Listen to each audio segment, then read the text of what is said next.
ప్రతి ఉదయం దేవుని వాగ్దానం అనే కార్యక్రమానికి ప్రేమతో మిమ్మల్ని ఆహ్వానిస్తుంటున్నాను. ఈ ఉదయకాల సమయంలో దేవుడు మన కొరకు ఏర్పాటు చేసినటువంటి వాక్య భాగం యోహాను సువార్త 19వ అధ్యాయము 26వ వచనం చివరి భాగాన్ని ధ్యానించుకుందాం. యోహాను సువార్త 19వ అధ్యాయం 26వ వచనం చివరి భాగాన్ని ధ్యానించుకుందాం. అమ్మ, ఇదిగో నీ కుమారుడు అని తన తల్లితో చెప్పాను. క్రీస్తునందు ప్రియమైన దేవుని బిడ్డలారా, ఉదయకాల సమయంలో పరిశుద్ధాత్మ దేవుడు మనకిస్తున్నటువంటి వాగ్దానము, అమ్మ ఇదిగో నీ కుమారుడు అని తన తల్లితో చెప్పాను. ఈ యొక్క వాగ్దానాన్ని దేవుడు మనకును మన కుటుంబాలకును ఆశీర్వాదకరముగాను దీవెనకరముగాను మార్చినగాక. ఈ యొక్క మాటల్లోని ఆత్మీయ సత్యాలను ఆత్మీయ అర్థాలను మనం గ్రహించినట్లయితే ప్రభువైన యేసుక్రీస్తు సిలువలో పలికినటువంటి ఈ యొక్క 3వ మాట, అక్కడున్నటువంటి తన తల్లి అయినటువంటి మరియతో పక్కలోనే ఉన్నటువంటి తన ప్రియమైనటువంటి శిష్యుడు యోహాను చూపిస్తూ మరియతో చెప్తున్నటువంటి ఈ యొక్క మాట, అమ్మ ఇదిగో నీ కుమారుడు అని తన తల్లితో చెప్పింది.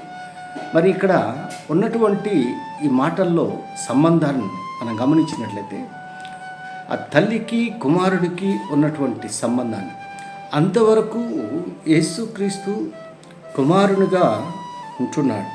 మరి ఆ యొక్క సిలువలో ఆయన బలియాగం అవుతున్నటువంటి ఆ సందర్భంలో ప్రియమైనటువంటి శిష్యుడు యోహానును చూపిస్తూ, అమ్మ ఇదిగో నీ కుమారుడు అని యేసుక్రీస్తు ఆ బాధ్యతలను మరి యోహానుకి అప్పచెప్తూ ఉంటున్నాడు.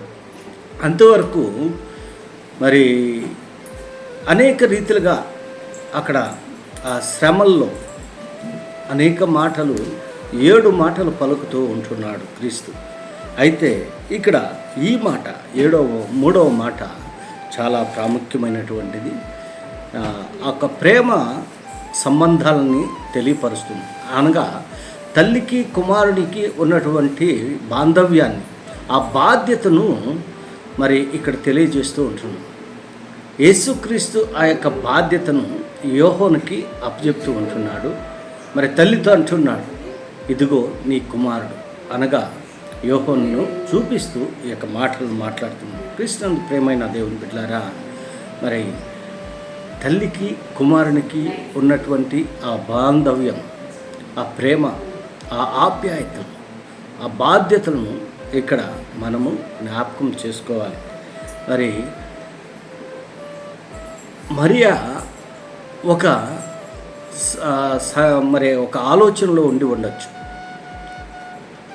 నన్ను ఎవరు చూసుకుంటారు, నా బాధ్యతలు ఎవరు చూస్తారు అని ఒకవేళ అనుకొని ఉండొచ్చు.